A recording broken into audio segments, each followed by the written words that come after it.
Good evening. For nearly 2 long years, millions of borrowers, as well as industry, have braced themselves on a Thursday each month, waiting for the next inevitable rise in interest rates. That procession finally stopped today, marking an end for now to increases in the cost of loans and mortgages. It was a tight decision, the Bank of England revealed, and its governor cautioned against any hope that rates could soon fall. That, said Andrew Bailey, would be very, very premature. Well, today's interest rate decision, despite appearances, marked a very significant moment for the economy. The bank held rates at 5.25% rather than raise them again. The run-up to today's decision saw more than a decade of record low rates since they were cut at the time of the financial crisis, but then a rapid rise since late 2021. Today's move follows 14 consecutive increases in a row, all done as part of the bank's bid to try and tackle rising inflation. Our economics editor, Ed Conway, reports. 14 successive times outside the Bank of England, we told you the same old story. They have gone for it. They've raised interest rates, carry on raising interest rates. Now, at last, we can tell you interest rates are on hold. It is a watershed moment for Britain's economy. For years, the cost of borrowing has risen and risen, affecting households and businesses like this technology firm. Now rates are paused. What next? It needs to be taken into context with the bigger picture. Yes, inflation is slightly lower yesterday. Interest rates have been held as a result of that. But I don't think we should forget that inflation is still significantly above the Bank of England's target rate of 2%. So this doesn't feel as though it's the end of the story. Indeed, the next question for the Bank of England is whether interest rates have now peaked and, even more tantalisingly, whether they'll soon come down. We have not had any discussion on the Monetary Policy Committee about reducing rates because that would be very, very premature. Our job is to get inflation down. As I see it, we've got a big job to do. We've got quite a long way to go yet. It's encouraging, but I'm afraid we can't be complacent. For savers, higher rates have been good news, but for borrowers, this has been a tough time. Indeed, some mortgage prisoners, those trapped on expensive deals, are still facing near double-digit rates. Wherever possible, I'm in work trying to earn enough money purely to pay my mortgage now. So I don't have a family life. I don't have the time, the opportunity to spend with my children because I spend my time working to generate enough income to keep our family home. Hers is an extreme situation, but even with rates now paused, millions of households are still heading for a mortgage shock when they next refix. If the rates go much further, we're in the territory of people being unable to afford those payments. We go into mortgage arrears, a housing crash potentially. So it's a fine balance between raising interest rates to reduce spending, but not raising them so much that people can't afford their mortgages. And I think we're right on the brink of that. Whether you call it the end of the beginning or the beginning of the end, it is a big moment for all of us. These rates matter. They affect all of us. And the direction of travel just changed. Ed Conway, Sky News. Well, much of the pain of rising rates has fallen not on people with mortgages, but on the nearly 1 in 5 households estimated to rent their homes privately. As landlords pay more for their borrowing, they've passed on rises to their tenants or sold up, cutting the stock available and pushing up rents further. Our West of England correspondent Dan Whitehead reports from Bristol. It's home to more than 470,000 people, but finding a place to live here is not easy. Today's interest rate hold won't change the fact that this city is now the most expensive to rent in outside of London, according to the council. Hi guys. Hi. Welcome to Tyne Street. Ricardo and Chelsea are among the thousands pounding the streets in search of a home. Challenging. We call agencies all the time. We're scouring Rightmove, and anytime we call, there's genuinely no viewings available or the property's gone before we can even get a chance to look at it. Rents in Bristol have risen 52% in the last decade, driven in part by a severe shortage of properties. At this estate agents, every home they list gets 60 inquiries. Most properties aren't even advertised, and the last 14 successive interest rate hikes leading to even fewer rental properties being available. The landlords who've got a portfolio, they've come to the point where they're now starting to say, look, we want to offload our existing portfolios that we've got, consolidating some of their loans. And effectively that there is taking properties outside of the rental market itself. Landlords are looking at their mortgages, they're also taking into account the taxes they have to pay, and they're saying we just can't afford this. UK rents rose 5.5% in the year to August, the biggest percentage change since data began, with the southwest one of the worst areas. The problem is so bad here in Bristol that the council wants to take control. They want the ability to be able to cap rent rise amounts in order to protect tenants.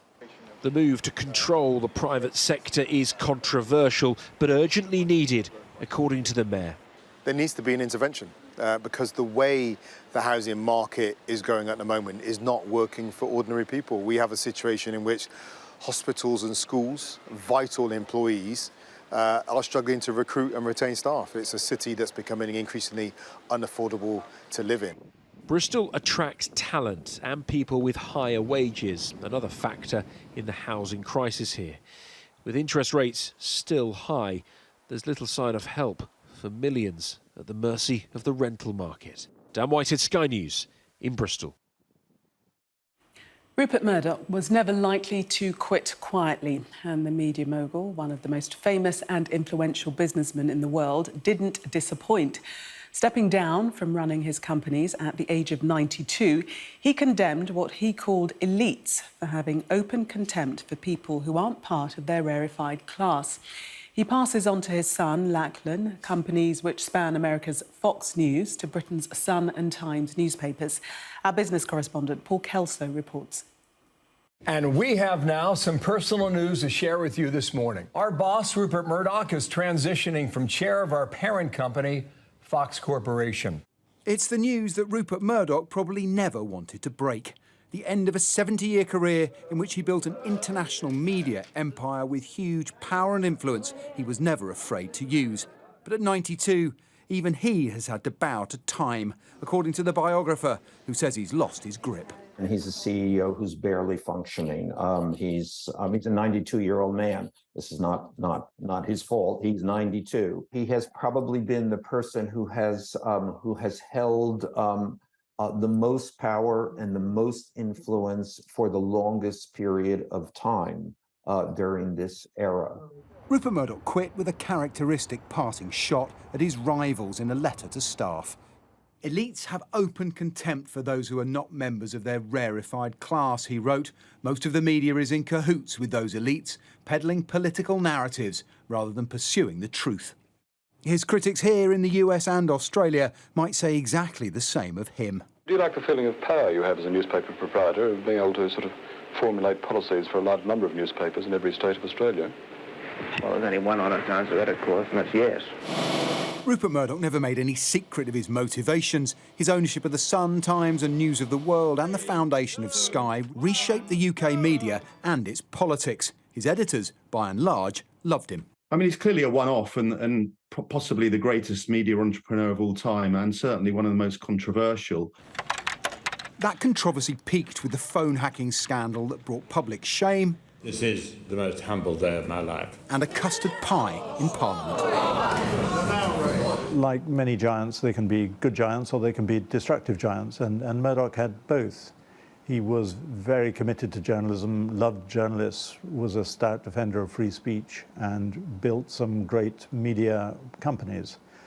But ethically, he was disastrous. His US reputation is defined by support for Donald Trump. Thank you to my very good friend, Rupert Murdoch. There's only one Rupert that we know. Fox News gave the president a platform, then knowingly peddled the conspiracy that his 2020 election defeat was rigged by voting machines, paying almost $800 million to settle a defamation case. The empire will now be run by Murdoch's eldest son, Lachlan, on the left here, who's won the real-life succession race to follow his father at the head of a family media dynasty built on division to the last. Paul Kelso, Sky News. So Keir Starmer has walked a careful line over Labour's attitude towards Europe since he became the party's leader. The former believer in a second referendum, fully aware that winning the next election requires millions of voters who backed Brexit to vote his way. So the video, seen by Sky News, in which Sir Keir says he doesn't want to diverge from the EU, has been leapt upon by his opponents. Cabinet Minister Michael Gove telling us the Labour leader wants to return to the agonies of the past. Our Deputy Political Editor, Sam Coates, has this exclusive report. Keir Starmer has been on a global charm offensive. He wants to look like a Prime Minister in waiting. Now, in footage obtained by Sky News, a major clue to how a Starmer government would approach the never-ending question, Brexit. Obviously, the more we share values, the more we share a future together, the less the conflict. And actually, different ways of solving problems become available. You know, actually, we don't want to diverge. We don't want to lower standards. We don't want to rip up environmental standards, working standards for people at work, food standards, and all the rest of it. Addressing a conference in Montreal, a softer vision of Brexit than Keir Starmer has ever set out back home. A pledge not to diverge from the EU on the rules that govern huge swathes of what we make, what we eat, and the laws we follow, and one that reopens a bruising debate. Sky News report triggered a remarkable Tory pylon, accusations of reversing Brexit and turning back the clock. Keir Starmer has been saying that he doesn't want Britain to diverge. What do you think of that? This Sky News scoop has shown the real Keir Starmer. He wants to return us into the EU, effectively, and he wants to rerun the Brexit agonies of the past. He wants to stay as close to the European Union as possible. That would mean that our power to get more houses, our power to create changes so that we can improve food supply, our power to have our financial services investing in our industry would all be compromised or gone. Tonight, Labour taking a very different tone over Brexit to dampen the row. In a statement, they said, "We've left the European Union and we're not going back in any form. We don't support dynamic alignment. We're not joining the single market or the customs union. We will not be in a situation where we're a rule taker." So this video, unearthed by Sky News, reveals what Keir Starmer really thinks, but sets up for a fight the Tory party really want to have. It is striking that the Labour leader used an overseas conference to describe just how close he wants to remain to the European Union if he becomes Prime Minister. But now that message is being heard loud and clear back here, and we're about to discover just how divisive and dominant the issue of Brexit is compared to the 2019 general election. Keir Starmer is no longer afraid to say this version of Brexit doesn't work. Are voters ready to return to this debate? Sam Coates, Sky News, Westminster. The Prime Minister insisted today that his changes to the government's green policies would not stop the UK hitting all its international and domestic targets for cutting CO2. That could be tested sooner rather than later in the courts, after one legal campaigning group said they would likely launch a challenge. Rishi Sunak also claimed again that the UK is far ahead of most other countries in delivering cuts in carbon emissions. Our science and technology editor, Tom Clark, has this assessment of whether that is right. So did Rishi Sunak zero in on net zero to make this era-defining transition fairer and more affordable?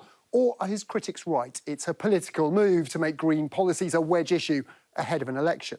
Well, this was the PM at the World Climate Summit 10 months ago. Putin's abhorrent war in Ukraine and rising energy prices across the world are not a reason to go slow on climate change.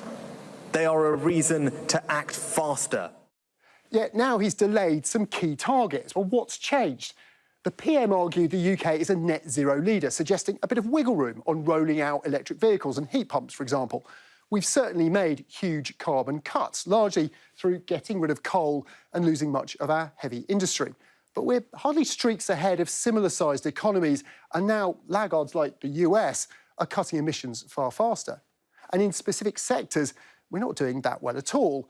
We're hardly the worst in Europe on EV sales, but certainly not leaders compared to some of our bigger, wealthy neighbours. And on heating, we're arguably a loser, with installations of heat pumps per person the lowest in Europe. But is Mr Sunak's plan fairer, especially on the poorest? Well, take electric cars. They're swingingly expensive right now, but some analysts suggest delaying the phase-out of petrol and diesel cars by 5 years could actually cost us more. That's because around 80% of car sales are second-hand. A 5-year delay means more used petrol and diesel vehicles and fewer used, therefore cheaper, EVs. With fuel prices projected to increase beyond 2030, it locks drivers into fossil fuel cars that are more expensive to run and maintain. But does any of this really matter if, as the PM emphasised, he's still committed to legally binding carbon cuts of 67% by 2030 and net zero by 2050? Well, it might. This yellow line shows how our emissions have been falling. And here is the crucial 2030 target, that triangle. The Committee on Climate Change calculated the government's 2023 net zero strategy in green makes it less likely we'd meet that. While we don't have all the details yet, this carbon brief analysis suggests the PM's latest announcements in dark blue put us even further off that 2030 target. Already, green groups are threatening a legal challenge over the PM's plan, but he's standing firm. We're absolutely confident that we are on track to hit all our international and domestic targets, which, by the way, are world-leading. And the reason I have confidence in that is because we've over-delivered on all of our carbon budgets to date. The ultimate 2050 net zero target is still far enough off to be met, but few experts believe the PM's latest plan makes it in any way easier or cheaper to get there. Perhaps less a sign of someone focused on a low-carbon revolution, more of a leader with his eyes on opinion polls. Since Russia's illegal invasion of Ukraine, the United States has provided Kyiv with the lion's share of military aid, around $50 billion. So it was no surprise that Volodymyr Zelenskyy called his meeting with Joe Biden very important as he arrived at the White House tonight.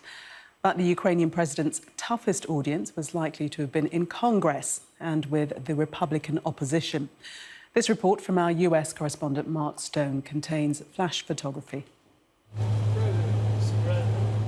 On this, the 548th day of his war, Volodymyr Zelenskyy was in Washington to tell America that it is their war too. How important is this visit? Two commanders-in-chief, side by side, and with a united message. Together with our partners and allies, the American people are determined to see to it that you do all we can to ensure the world stands with you, and that is our overwhelming objective right now. Today I'm in Washington to strengthen our position to defend Ukrainian children, our families, our homes, freedom and democracy in the world. From the White House to the Pentagon, a wreath. And a moment to reflect with his wife. They carry a heavy burden. Flanked by America's top general and defense secretary, the men providing the weapons still for this battle. But for how long? Well, that is up to the politicians. And in Congress, as a faraway war drags on, there are questions, there are concerns, and there are some influential doubters. And so it isn't just the White House or the Pentagon, it is here, Capitol Hill, where his focus is, where he is shuttling the corridors, trying to shore up support. Zelenskyy hears that vocal, unhappy minority on the Republican, Trumpian right. The meetings were private, just photos of the moments they asked him what the plan for victory was. He told them only that it was getting closer. We talked about a lot of different things. I thought it was a very good, I thought it was direct, I thought it was productive. I raised issues with them, we're very concerned about accountability. President Zelenskyy, is your message getting through? The starkest insight of Ukraine's message came from the Senate Majority Leader. There was a single sentence that summed it all up, and I'm quoting him verbatim. Mr. Zelenskyy said, "If we don't get the aid, we will lose the war." President Zelenskyy ended the day reassured that for now America is with him. But turbulence here impacts far away. All politics is local. Mark Stone, Sky News in Washington. A tape of the comedian and former radio presenter Russell Brand discussing an alleged indecent exposure on air has emerged tonight. The BBC says the recording comes from Brand's radio show in 2008. A warning: this excerpt includes graphic language from Russell Brand and his co-presenter. I won't be able to drag her off into a cubicle and show her my pubicles. That would never How long do. ago did you do that last? Been a long while, Matt, since old Russie Brown. 25 minutes since he showed his willy to a lady. Very easy to judge. Very easy to judge. To a receptionist. Well, Sky correspondent Saba Chowdhury is with me now. And Saba, very unpleasant exchange on many levels, but the allegation tonight is that they were referring to an incident which had just taken place. Good evening, Gillian. Yes, in that clip that we heard there, it's obtained by BBC News. They say it's from 2008 when the alleged incident took place. It was in LA in a shared office building between BBC News and another media company. Now, the alleged victim, who has asked to remain anonymous when she spoke to the BBC, has said that Russell Brand not only, she claims, indecently exposed himself to her, but also went on to laugh about it during his pre-recorded show with his colleague Matt Morgan. Now, this really is quite something. The list of allegations against the comedian are growing. It was just last Saturday that we saw that documentary by the Sunday Times and Channel 4's Dispatches, in which 4 women alleged that at the height of Russell Brand's career, so between 2006 to 2013, that they were sexually assaulted.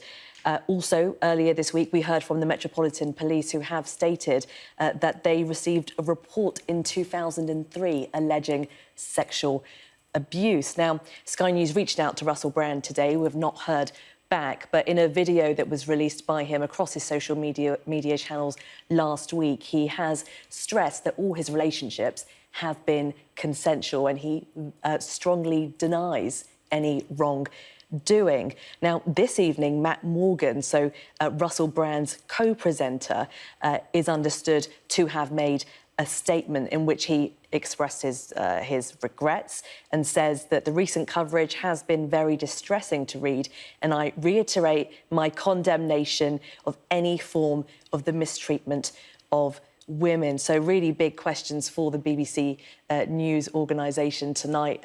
BBC News channel are claiming that management knew about this in 2019. So the question really is what was done about it, if anything. OK, Saba, thank you for that update. The NHS in Devon says its hospitals are entering the highest level of escalation due to the pressures caused by striking doctors. It's preparing to take extra measures to ensure patient safety in emergency departments. Such measures could include moving those who aren't critically ill out of county to neighbouring A&Es. The strike by screenwriters, which has stopped production in Hollywood and in much of the film industry here too, has lasted 5 months.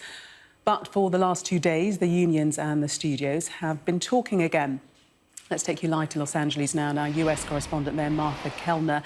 Martha, it's been suggested this could finally signal the end of the dispute. Where are we tonight? Well, everyone in the TV and film industry today looking at this building behind me and waiting for a sign of white smoke, some indication that a deal has been reached. This is where, for the past 2 days, studio bosses from the likes of Netflix, Universal, Warner Bros. Have been meeting with union leaders representing 11,500 writers in Hollywood. It's certainly the most progress that we've seen so far in a strike that has lasted 143 days. And I've been speaking to people familiar with these talks on both sides. One individual described progress in these meetings as promising. They said that the longer that studio bosses are in the room with the union leaders, the more optimistic it is that a deal will be reached in the coming hours and days. The sticking points, though, remain the same around pay, residual payments, and the role of artificial intelligence in future TV and filmmaking. And even with talks of a breakthrough being on the horizon, picket lines persisting across Los Angeles. And many of the people I'm speaking to are sceptical about signs of a deal being done. They're urging these union leaders to remain strong until the full extent of their demands have been met. It would be great if the strike ended tomorrow, but I think the length that we, the writers, have been on strike so far, 143 days. We're not going to settle for anything less than a good deal, a really good deal, and they have to take our demands seriously. Everything we're asking for is very reasonable, but it's up to them to really engage on it and address the actual issues, not just throw another deal on the table that they say take it or leave it. Even if a deal with writers is met in the coming hours and days, still more than 100,000 actors are still on strike. That's a separate negotiation altogether. So we're still a fair way away from full production in Hollywood resuming. OK, we'll continue to follow that story. Martha, for the moment, thank you. As King Charles delivered a speech to the French Senate today, he did so looked upon by the statue of his namesake and perhaps greatest French king, Charlemagne. Whether the original king of the Franks would have approved of his descendants' halting French language skills during the speech, we can't be sure. But it was the centuries-long ties that His Majesty hoped to evoke whilst addressing his hosts, even bringing it right up to the 21st century with a reference to the binding golden thread that was his late mother. Our royal correspondent, Laura Murdoch, reports. On the anniversary of the day France became a republic, a king was welcomed. Never before has a British monarch addressed the Senate, until now. France has been an essential part of the fabric of my own life for as long as I can remember. And for the politicians, a personal message about the late Queen. Dans la riche et complexe tapisserie de la relation entre la France. In the rich and complex tapestry of the relationship between France and the United Kingdom, my mother's golden thread will forever shine brightly. The king is above politics, but his speech a list of political priorities, including Ukraine. Together, we stand in resolute solidarity with the Ukrainian people. Together, we are steadfast in our determination Ukraine will triumph. He spoke for 18 minutes, connecting the Entente Cordiale with the climate crisis. I'd like to propose it also becomes an entente for sustainability in order to tackle the global climate and biodiversity emergency more effectively. It went down well, and to a standing ovation, he waved to the Senate. This was a set-piece speech that set the tone of this visit, speaking in French and in English, every word carefully chosen, speaking of common causes, friendship, and importantly to the king, the climate crisis. The king wasn't the only royal francophone. Ladies and gentlemen, I hope you forgive my slightly rusty French. The Queen launching a literary prize before taking on the First Lady at table tennis. Heavy cordons make it hard to greet their Gallic fans, but the Parisian welcome has been warm as the royal charm offensive heads to Bordeaux. Laura Murdoch, Sky News, Paris. Royal table tennis there. Well, that was Sky News at 10. Coming up, we'll take a first look at tomorrow's newspapers in the press preview. Tonight, we're joined by the political editor of the Daily Express, Sam Lister, and the New Statesman's associate political editor, Rachel Cunliffe. Amongst the stories we'll be discussing, this story on the front of the Financial Times, their headline, End of an Era, as Murdoch hands reins of media empire to elder son. We'll be right back with that story and more.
Welcome back. You're watching Sky News. In just a moment, the press preview. A first look at what's on the front pages as they arrive. But first, our top stories. The Bank of England has voted to leave interest rates unchanged at 5.25%, suggesting pressure may begin to ease for cash-strapped households. The media mogul Rupert Murdoch is stepping back from his role at the head of his companies at the age of 92. Keir Starmer has declared we don't want to diverge from EU rules in footage of a conference of centre-left leaders in Canada, seen by Sky News.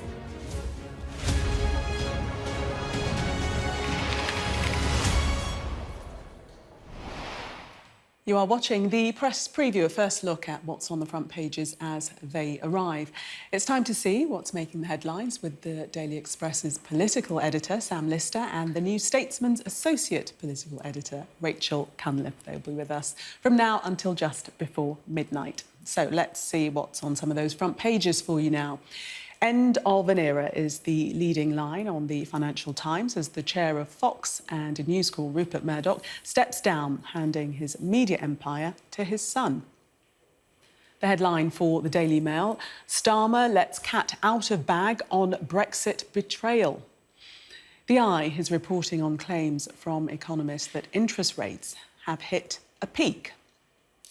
The Guardian headline reads campaigners plan legal challenges to Sunak's U-turn on green policies. The Telegraph is reporting on the Chancellor's claims that tax cuts are virtually impossible. While the Express is claiming the Chancellor says tide is turning on cost of living crisis.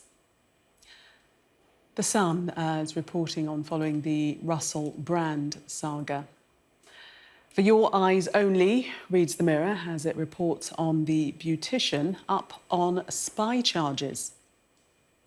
The Metro's front page is on the UK making medical history with a drug-free transplant revolution. Save Our Spam, the Star featuring its campaign to get Brits buying the processed meat again. Why? A reminder that by scanning the QR code you'll see on screen during the programme, you can check out the front pages of tomorrow's newspapers while you watch us. And we are joined tonight by Sam Lister and Rachel Cunliffe. Don't worry, I won't get you to comment on that story. We are going to start with the Telegraph, however, to more serious matters. And the Chancellor is saying that the priority of halving inflation means that he's got little room for giveaways in the form of tax cuts. Sam? Yeah, I think this will be disappointing to many of his backbenchers. They are desperate to have tax cuts and they want them announced sooner rather than later. But I think the Chancellor is obviously just playing a very cautious game here. The economy is still very volatile. We've seen from the Bank of England today that interest rates have been held, but it was a very, very close decision. The Monetary Policy Committee was split 5-4, so it could have easily gone the other way. And there are still 2 more decisions for that committee to take by the end of the year. So, you know, there's still a long way to go on these things, but the Chancellor's point is we're on the right track. If we stick to the plan, then we can bring down debt and get the economy back on track in the long term, but we don't want to mess it up now. And Rachel, really, I suppose the Chancellor setting expectations. Yes, trying very hard to manage expectations, but also to leave himself a little bit of wiggle room so that it's possible to announce tax cuts in the budget in the spring, just before an election. Not quite sure when the election is going to be, but to kind of save it for then when it will have the most political impact. The voices in the Conservative Party clamouring for tax cuts are growing louder, especially because it turns out that government borrowing has been lower than forecast, and you've got a lot of Conservatives going, look, you said borrowing was going to be X amount, it's less than that, why can't you use that money on tax cuts? But the Chancellor's point is that government borrowing, the interest rates on government borrowing are still higher than expected. They're anticipated to stay higher for longer, and that means getting down inflation is sort of the core priority. Although I think even if they do manage to hit that target, to halve it from over 10% to 5.3%, which is what Rishi Sunak's target is by the end of the year, they're still going to have a political challenge on their hands, I think, because a lot of people in this country assume that falling inflation means falling prices. It doesn't. It means things are going to continue getting expensive, just at a slightly slower rate. People are still going to be feeling the pressure, feeling poorer. So while inflation is a really important thing to bring down in sort of the wider economic context, I don't think it will help the individual budgets of voters quite the same way as, say, tax cuts would, and that's going to cause issues. And Sam, how's the FT looking at the actual interest rate decision in terms of we've had 14 consecutive rises. Is this the beginning of the easing? I mean, that is clearly what everybody hopes. This has been the first time that we've not had an interest rate rise since November 2021. I mean, that's quite an astonishing thing, really, isn't it? The best part of 2 years, we've had 14 of these rises. So clearly, this is a kind of great boost to people who hold mortgages today, because they potentially faced another few £100s on their bills if they were renegotiating or on trackers. But obviously, you know, there is still a long way to go. I think the wider picture here is one of caution from Jeremy Hunt. Number 10 are very, very confident, though, or very quietly confident that they will meet the inflation target of around 5% by the end of the year. They are feeling quite confident that they're on course to meet that. But obviously, they're also very jittery about doing anything to throw them off course. But the lowering the rate of inflation has really sent out positive vibes. The economists hadn't expected it. Yes. So it's a pleasant surprise, as it were. Yeah, and it's also predicted to fall to about 3% next year, which obviously is more in line with what we are used to as a nation. We usually hover around 2%. So certainly things are going in the right direction. And there's also plenty of economists around today who are talking about the fact that actually interest rates could come down in the middle of next year. So again, that will be a great boost for anybody renegotiating their mortgage. And obviously getting into the point then when you are heading more closely to a general election, it could be next autumn. I mean, it could even be next summer, but, you know, around that time. And if people are starting to feel better off, then obviously this is what the government are clearly aiming for. Politics. Yes. Always. Let's move to the other story on the front of the Financial Times, and describing it as the end of an era. Rupert Murdoch stepping back, not down, stepping back at the age of 92, Rachel. When I saw this story, my first thought was, this isn't how Succession was meant to end. Obviously, that just tells you how much of a figure in media popular culture Murdoch was in his empire, that obviously that show was possibly based on him or a family like him. And that is the suggestion. That is the suggestion, which we can neither confirm nor deny. But there has been so much speculation over decades about this family-run business. He started it from an Australian newspaper and grew it into this multinational, multimedia conglomerate that had, I think, it made him the most powerful businessman in the world at various points. Maybe Elon Musk might challenge that now. But loads of speculation about who would he pass it on to? Would he pass it on to one of his children? Which one of his children? Would it be his eldest son? And we found out today that he is stepping back. He's going to be chair emeritus. Not quite sure what that means. So he's still going to be involved and a presence there, but not strictly running it. But he issued this letter announcing the plans to step back, in which he said, I kind of want to read it in full.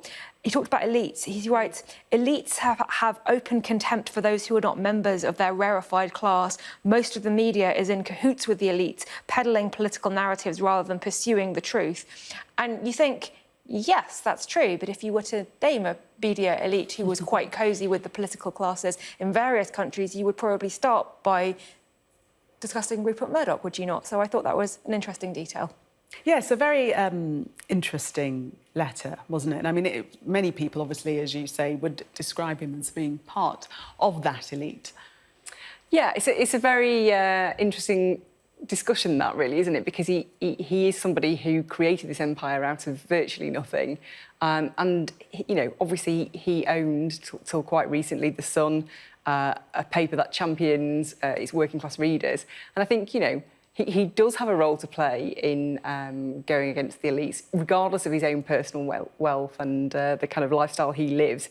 He still has that in him as a journalist. He still wants to champion the rights of those people, and I think that's quite interesting. I thought, actually, the Telegraph has a comment from Jeremy Hunt about it.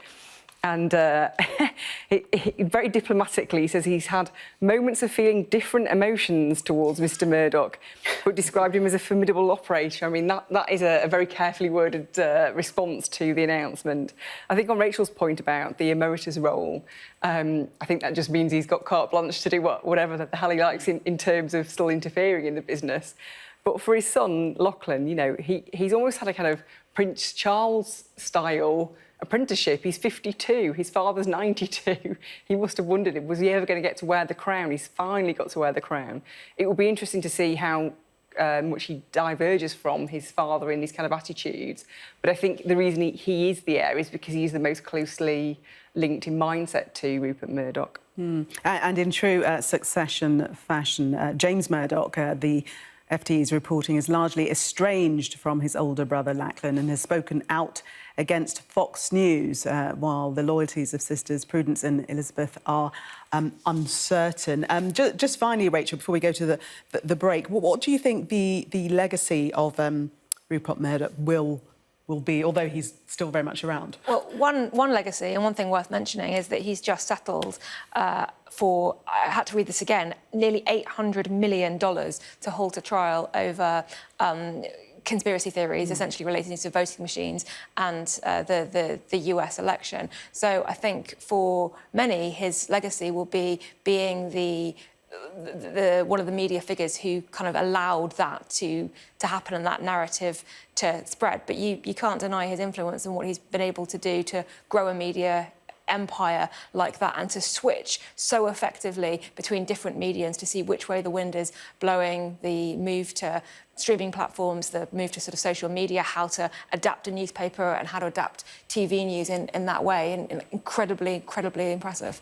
OK, Rachel and Sam, for the moment, thank you. We are going to take a break, but coming up, our own Sam Coates got the scoop earlier today. We'll discuss Sir Keir Starmer's candid comments about the UK's relationship with the EU when we come back. Do stay with us.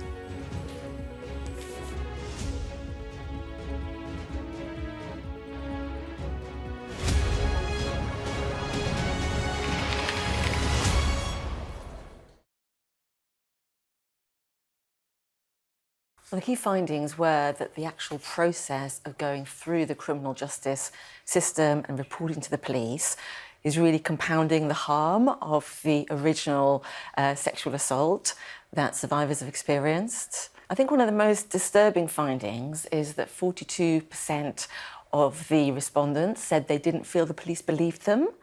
And that is so fundamental to how people are treated, and also to how police officers go about investigating crimes if they don't start from a fundamental position that people are coming forward to tell the truth, that it's very difficult to report sexual assaults, and that actually the majority of people say the reason why they report is because they don't want it to happen to anybody else. It's really frustrating because you should feel that the criminal justice process is there for you when you need it. But we see that the way rape is investigated, very, very often, the focus is on the credibility of the person who's reporting.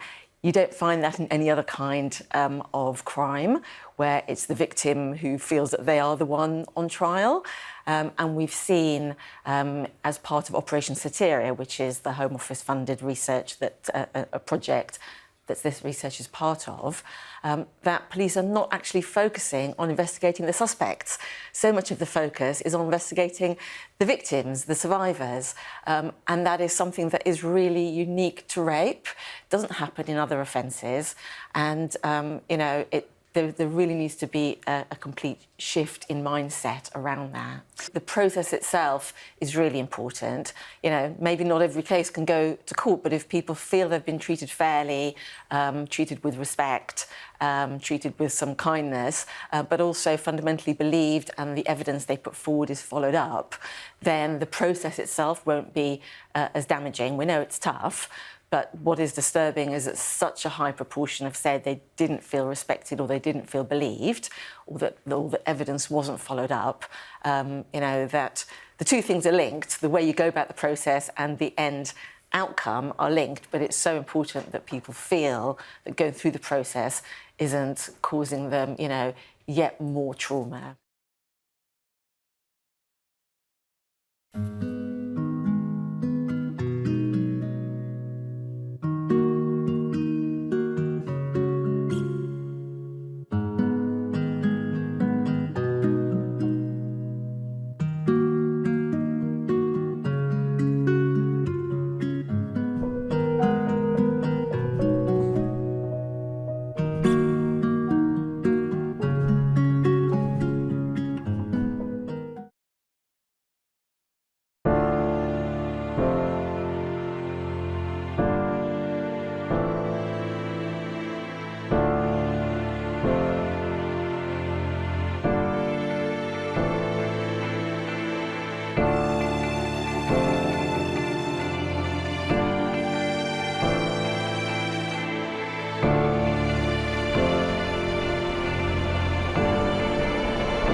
Welcome back. You are watching the press preview. Still with me, Sam Lister and Rachel Cunliffe. Let's take a look at the Mail front page. And they're accusing Sir Keir Starmer for letting the cat out of the bag on Brexit. Take us into this story, Sam. Yeah, this is an interesting one. It is obviously a Sky News scoop. So followed up by the Mail. We've obviously followed it up as well inside our paper tomorrow. The Telegraph have it. And you've certainly seen quite a reaction from very senior Conservatives today. They've seen that this is an opportunity for them because Keir Starmer was at a conference, a centre-left conference in Canada, chatting in a very relaxed fashion, and he admits that Labour doesn't want to move away from alignment with the EU when it comes to standards on various things. So essentially, the critics from the Conservative Party say that would leave us a rule taker rather than a rule maker, because obviously now we're outside the bloc, we wouldn't have a say, we would just be taking rules from Brussels, which is obviously the worst of all worlds. And they feel that the whole point of Brexit is that actually you can be more dynamic, you can make regulations that suit the UK's needs rather than just taking direction from Brussels. Clearly, Keir Starmer has a very different point of view. He says that actually the problems come from tensions caused by trade frictions because of any difference in rules. So he wants to keep us very, very closely aligned. Now, Conservative and backbencher MPs say to me that actually you then are just in the orbit of the EU, and ultimately the Labour Party will then say, look, we're taking all these rules from Brussels, we might as well just go back in, and that long-term, the plot is to drag the UK back into the EU. Rachel, are you surprised that he said this? I mean, he must have known how this would be interpreted, least of all by the Conservatives and his critics. I am surprised because Labour has been so careful over the last year not to make comments like this and not to say anything that could give critics of Starmer the chance to say, look, he just wants to take us back into the EU. I mean, I watched the full clip, and actually what he says is we don't necessarily want to diverge because we make our regulations around shared values, and if we have the same values as you on things like environmental protections or workers' protections, why would we diverge? And he goes, there's a lot more common ground than you think. So I think what he was trying to say, and certainly what the audience took from that, is that Britain doesn't have to take the EU rules, but actually if you are working towards a common goal, you might end up with regulations that look very similar because you both want the same thing, and then you would have far less friction to trade, and that would boost our economy and get rid of a lot of the red tape and the friction that we've seen as a result of Brexit. That's what he was trying to say, and I think that's a very reasonable point. But I do wonder if he forgot that there were cameras on him and it wasn't just the other centre-left leaders at this conference in Montreal who'd be watching, and that people back here might read it in a slightly different way. But just very quickly, both of you, do you think this is Conservative spin with headlines like he's let the cat out of the bag? Or do you think that really what has what he was trying to say should be interpreted in the way that Rachel's saying. I think he felt very comfortable sitting in a room with like-minded leaders far, far away from Westminster, which he said recently that he hates. He prefers being in Davos.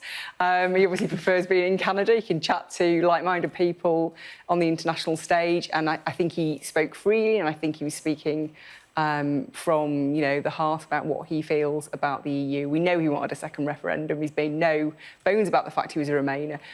He has said that actually rejoining the EU, the single market, the customs union is a red line for Labour. That may be so at the next election, but if Labour do get into power, they are putting us on a trajectory, really, by the looks of it, to rejoining some form. Rachel, we've got about 30 seconds to talk about this medical breakthrough pictured on the front page of the Metro. That's good, because I only have 30 seconds worth to say about it, except that I'm really, really excited. This is the first ever drug-free transplant, an 8-year-old girl, and it says that her immune system has been reprogrammed using stem cells from her mum, who also donated a kidney, and that means that her body now accepts the organ. She won't have to take immunosuppressants for the rest of her life. Pioneering medical breakthrough here, and has really, really exciting implications. Yeah, indeed. Good news story. Sam and Rachel, thank you both.